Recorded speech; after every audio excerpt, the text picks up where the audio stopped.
Hello everyone, आज आम देखा आलू परोठा आपण मैंने सॉफ्ट क्रिस्पी बहुत ही टेस्टी आलू परोठा केमती बनइबे। तो ये देखंतु मु दी माने गैस रो दी साइड रे तावा बसई देछि आ परोठा सेकुछि। तो प्रथमे नहीं जिबे अटा, मु एटा आधा किलो खंडे अटा नहीं से देखंतु गोटे गात करदेली, गात पर लुण पकेली, एबे दवा पानी। तो लुण को भल भाव में कौन करवा मिसई दबा। देखंतु लुण को भल भाव में पूरा मिसई दउछि। ये देखंतु लुण को भल भाव में मिसई देली। एबे देखंतु अटा को भल भाव में पूरा चकटी देली। अटा को भल भाव में चटकीला परे ताकू आम एमती गोल गोल करदबा। एबे देखंतु रुटी बेल दबा।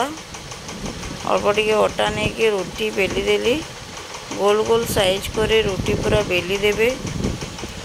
तो ये देखो यही पटे आलूर छाली बा चोपा छड़े कि रखी पूरा सफा कर धोईदबा। ये देखो सफा कर धोईला प्रेसर कुकर रे अल्प टिके लुण देके सिझेदबा।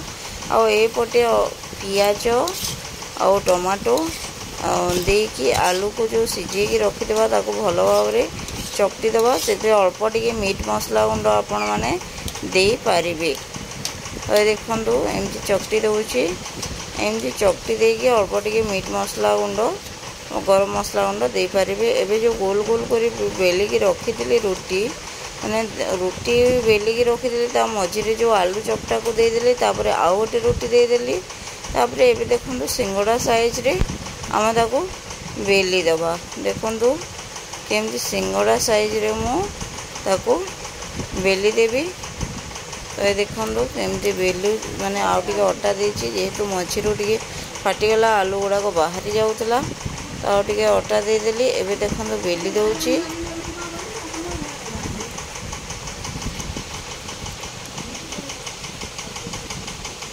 देखो बेली देली। एबे कौन करवा तावा गरम करवा, अल्प टिके तेल देकी सिम आंच रे एमती भाजी दबा। देखंतु एपटे यहाँ भी उल्टे दबा। देखंतु अल्प टिके तेल देकी भाजी दबा पूरा जमी सेकी गले ही यार टेस्ट बाहर की आसो। वीडियो भल लगे लाइक शेयर सब्सक्राइब करदे। Thank you.